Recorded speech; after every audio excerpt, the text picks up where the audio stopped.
Nouvel épisode de l'Académie de la réussite totale du FIAD Yaoundé. Ce fut ce jeudi 16 octobre 2025 à l'hôtel Les Députés sous la maîtrise du coach Gisèle Mambou, épouse So, cadre de sécurité sociale. Comme à l'accoutumée, la République camerounaise et l'association FIAD ont été salués par la voix des coachs Olo Achila Hélène Gaël et Léonel Tikahan. Au Cameroun, berceau de nos ancêtres, je m'engage à être si fort, que rien ne peut perturber ma paix intérieure. Le coach Caroline Justine Gabomba, chef d'entreprise, a été choisie pour décréter la bienvenue aux uns et aux autres. Tout progrès en société commence avec le développement du caractère de l'individu. Travaillons à exceller en toutes choses. Vous avez choisi la bonne part. Je vous souhaite la bienvenue dans cette somptueuse salle de l'hôtel des députés de Yaoundé, dans le cadre de cette merveilleuse académie de réussite totale.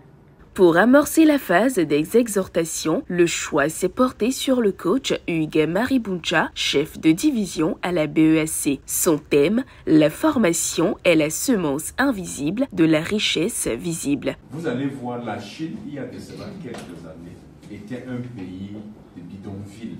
La Chine s'est repliée et est rentrée en elle-même pour se former, pour développer des choses. Et quand la Chine est ressortie de son invisibilité, c'était pour manifester la richesse visible de ce qu'elle s'est enfermée pour pouvoir avoir. Qu'est-ce que tu veux concrètement dans cette vie? Qu'est-ce que tu veux réaliser? C'est possible que tu puisses le faire. Il faut simplement que tu entres dans l'invisibilité pour s'aimer en toi tout ce dont tu rêves avoir, pour que quand tu vas sortir de là et que tu seras dans la visibilité, que cette sémence devienne une richesse que tout le monde doit voir. Celui qui apprend aujourd'hui gouvernera demain. Ce fut le thème abordé dans la deuxième exhortation par le coach Antoine Fomo, expert consultant en passation des marchés. Nous vivons dans un monde où le pouvoir ne se mesure plus à la force, mais à la connaissance, à la compétence et à la capacité d'apprendre. Celui qui prend le temps d'apprendre aujourd'hui, de se former, de se mettre en question, prépare sans le savoir son autorité et son influence de demain.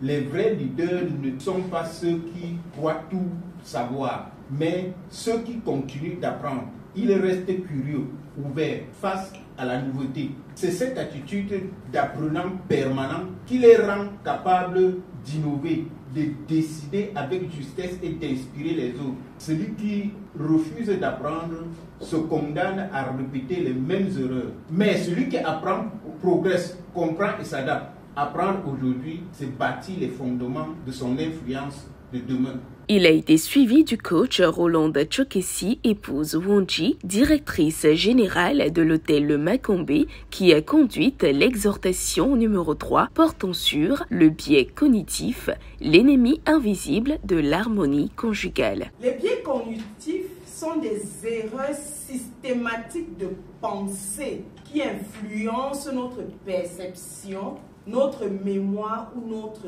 raisonnement, qui pousse une personne à porter des jugements et à prendre des décisions trop rapidement et sans analyse.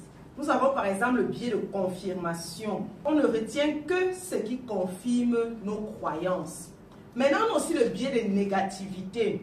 Une seule critique pèse plus lourd que 10 compliments. Ça veut dire que si dans une journée, ton partenaire fait plein de choses qui sont bien et le soir peut-être tu lui dis d'aller acheter du pain et le soir quand il rentre, il n'achète pas le pain, tu ne vois pas que c'est lui qui allait déposer les enfants à l'école, c'est lui qui allait chercher les enfants, c'est lui-même qui t'a appelé en journée pour demander comment tu allais parce qu'il a oublié le pain. Tu penses que non, ça gâche tout ce qu'il a fait pendant la journée. L'instant Showtime fut bel et bien effectué suite à ces interventions. La soirée s'est poursuivie avec la 4e exhortation, titrée « Le feedback, miroir de croissance et école d'humilité ». Elle a été développée par le coach Nicole Mefozunda, manager d'assurance. Le feedback, c'est une parole qui est claire, un regard qui ajuste, une main invisible qui nous aide à nous redresser lorsque nous nous égarons. C'est un processus de communication où une personne reçoit des informations sur son comportement, ses actions ou ses performances, qui permet à l'individu de comprendre comment ses actions sont perçues par les autres et de s'améliorer en conséquence. Nous avons le feedback positif, par exemple, qui renforce le comportement positif et encourage leur répétition. Il y a le feedback négatif. Celui-ci identifie les comportements ou les actions qui nécessitent une amélioration. Il y a le feedback constructif. Il fournit des suggestions spécifiques et des recommandations pour améliorer les performances.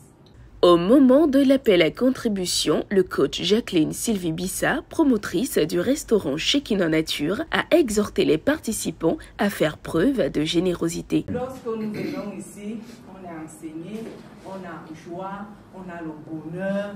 Parfois même on a laissé les challenges à la maison. Mais quand on entre là, c'est comme si l'ambiance, l'atmosphère, la salle est onctionnée de bonnes choses, de bonnes vibrations. C'est toi et ton Dieu, tes challenges et le résultat que tu veux avoir, les objectifs que tu vas atteindre. En fonction de ça, toi-même, tu sais ce qu'il faut faire. Juste après, un atelier de programmation fut effectué par tous sous le guide de l'ambassadeur Angèle Meniatou, manager. Je renonce à ma nature humaine et à ses conditions charnelles. La soirée s'est conclue de la plus belle des manières avec la célébration de l'anniversaireuse du jour, l'ambassadeur Angèle Meniatou. Joie et sourire illuminaient les visages des participants qui se sont donné rendez-vous pour la semaine prochaine.